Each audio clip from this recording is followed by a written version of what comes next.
Hello दोस्तों, कैसे हैं आप सभी। मैं आज आपको व्हीकल चार्जिंग का जो सिस्टम है सोलर के द्वारा, वो मैं आपको बताना चाहूँगा।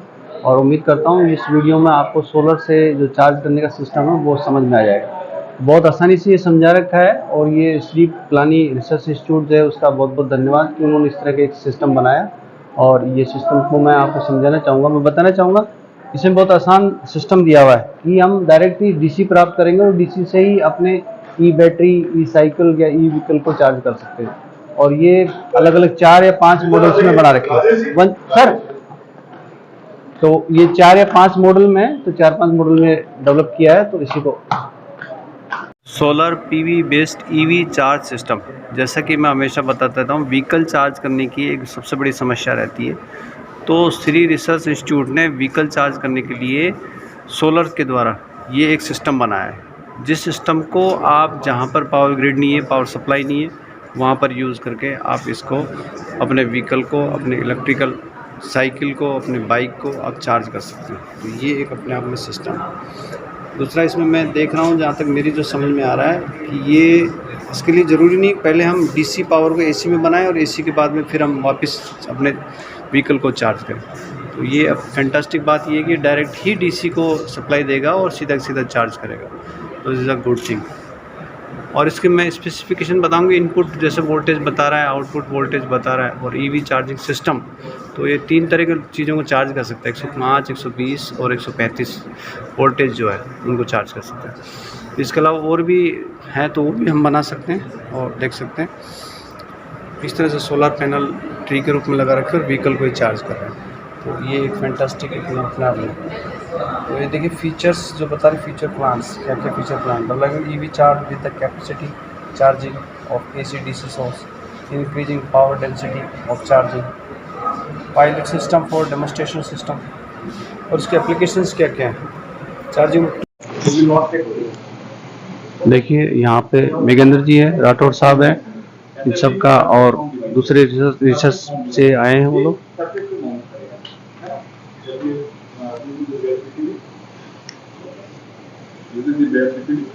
पीसीबी डिजाइनिंग के बारे में बताया जा रहा है।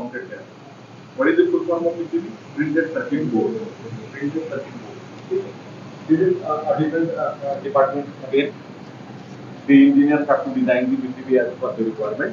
जैसा रिक्वायरमेंट हमें कौन सी आईसी चाहिए, कौन सी कैपेसिटर लगाना, कौन सा रजिस्टर लगाना, उसको डिजाइन करते हैं और उसकी फाइल भेज देते हैं कंपनी के। इसी तरह का लैब होता है पीसीबी फैब्रिकेशन लैब, वहाँ बन के आता है।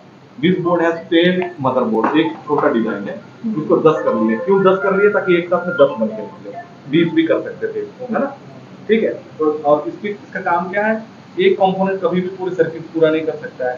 देयर में भी some 5-6 resistors, capacitors, ICs and all. Okay, and they have electrical connection. तो इसमें आप देखोगे गौर से, तो ट्रेसेस ये कॉपर के होते हैं, तो they provide electrical connection. Okay, now the technology is SMT, surface mount technology, because it will deal with the surface mount devices. Okay, it will pick this component, it will place on the. ये एक machine बना रखी है जिसमें PCB design होता है, और ये देख पाएंगे आप।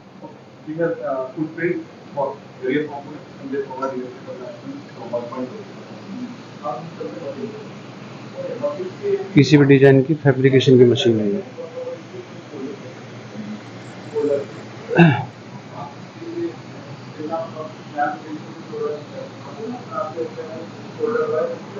देख रहे होंगे दोस्तों आप।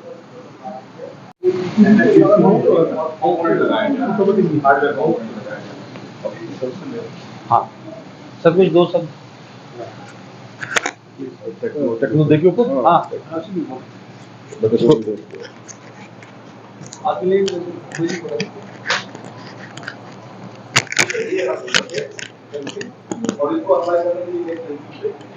आवाज क्लियर है?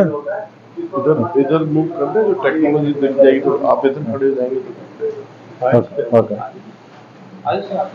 अब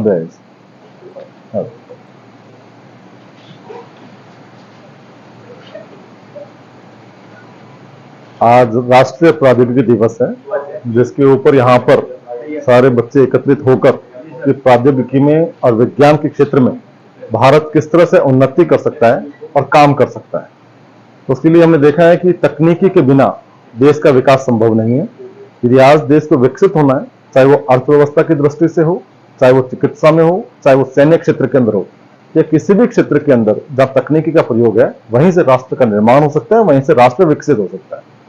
दूसरा, आज हमारे लिए गौरव का दिवस इसलिए है कि आज से ठीक 25 साल पहले माननीय प्रधानमंत्री अटल बिहारी वाजपेयी साहब के नेतृत्व के अंदर पोखरण के अंदर जो परमाणु विस्फोट हुए थे, उस परमाणु विस्फोट के आज 25 वर्ष हुआ है।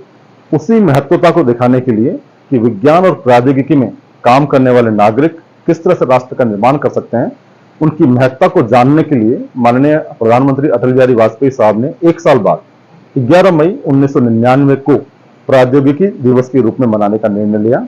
तब से हम लगातार 11 मई को प्रौद्योगिकी दिवस के रूप में मना रहे हैं। आज इस दिवस के ऊपर एपीजे अब्दुल कलाम साहब, जिनके नेतृत्व के अंदर ये पोखरण में विस्फोट हुए थे, और माननीय प्रधानमंत्री अटल बिहारी वाजपेयी साहब की सरकार के नेतृत्व में जो संपूर्ण विश्व को एक संदेश दिया गया कि राष्ट्र कितना मजबूत है और बाह्य संप्रभुता के लिए सैन्य दृष्टि से और विज्ञान की दृष्टि से एक मजबूत राष्ट्र है, उनको याद करने के लिए और उनको सच्ची श्रद्धांजलि का आज दिवस। तकनीकी का विकास और राष्ट्रीय विकास दोनों एक दूसरे के पूरक हैं। अगर राष्ट्र को विकसित करना है तो विभिन्न क्षेत्रों में जो तकनीकी है उनका विकास करना आवश्यक है। और आजादी के पश्चात अगर हम भारत में तकनीकी विकास की देखें गति, तो गत 12-15 वर्षों में वो गति में बहुत तीव्रता आई है। और उल्लेखनीय बात यह है कि ये समग्र क्रांति जो तकनीकी के क्षेत्र में है, चाहे वो स्वास्थ्य का क्षेत्र है, खाने का क्षेत्र है, जल का क्षेत्र है, ऊर्जा का क्षेत्र है, परिवहन का क्षेत्र है, यानी सारे क्षेत्र जिनमें कि तकनीक का प्रयोग होकर के और जीवन को सुगम बनाया जा सके, उस पर एक एकीकृत रूप से देश कार्य कर रहा है।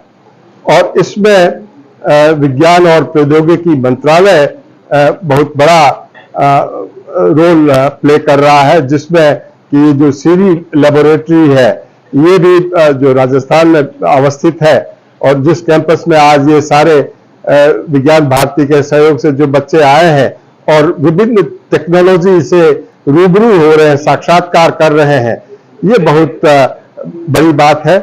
और ये इस तरह के कार्यक्रम हम तकनीकी दिवस पे जब करते हैं, तब हम ये अपेक्षा रखते हैं कि आम जन को, और खास तौर से प्रबुद्ध जन जिसमें कि हमारा युवा विद्यार्थी है, वो एक उसका तकनीकी से किस प्रकार वो समझे, न केवल समझे, उसकी लाभ हानि को ध्यान में रखते हुए उसको किस प्रकार दैनंदिन जीवन में प्रयुक्त करना है, उसकी भी समझ रखे।